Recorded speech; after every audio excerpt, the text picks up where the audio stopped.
歡迎來到新聞頻道，明星們很高興您訂閱了該頻道。肖戰2026年的開端依舊焦點，學會接受之後走得更穩。踏入2026年，娛樂圈的節奏尚未全速運轉，許多人還沉浸在假期餘溫裡。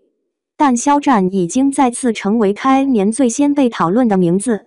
他沒有刻意亮相，也不需要過多鋪墊。新的大片，簡短的表達，安靜的出現，就足以讓話題重新聚攏到他身上。似乎只要他站在那裡，焦點便自然成型，光追着他，而不是他追光。這一年，他談到自己的變化，用了一個簡單卻分量很重的詞：接受。接受自己，接受一些人和事，也接受結果本身。這句話不像宣言，更像總結、經歷、沉澱、理解，再回望。很多人曾把接受理解為退讓，而在肖戰身上，它更像力量的起點。接受不意味着放棄，而是允許自己不再被過往牽制，在不完美中繼續往前。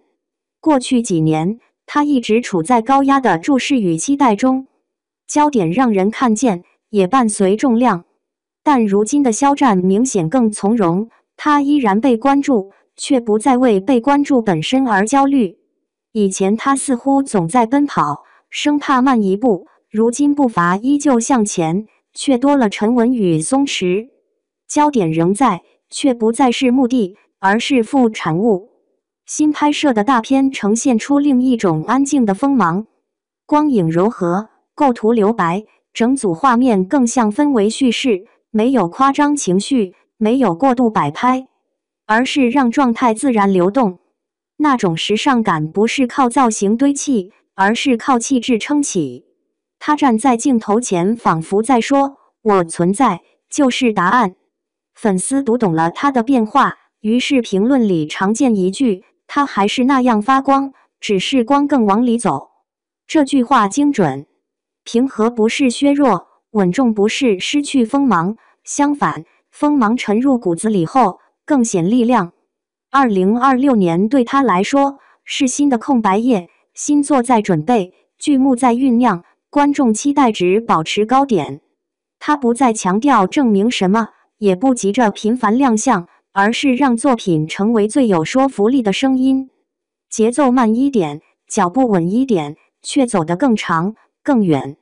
粉絲說，期待在新一年裡多多見面。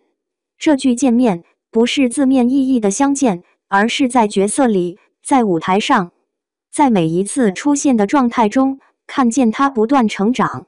總結這一年最明顯的改變，也許可以這樣寫：他依舊站在光下，但他學會與自己和解，因此更加篤定。焦點從未離開，而他終於能夠坦然地承接，不喧嘩，不激烈，卻充滿力量。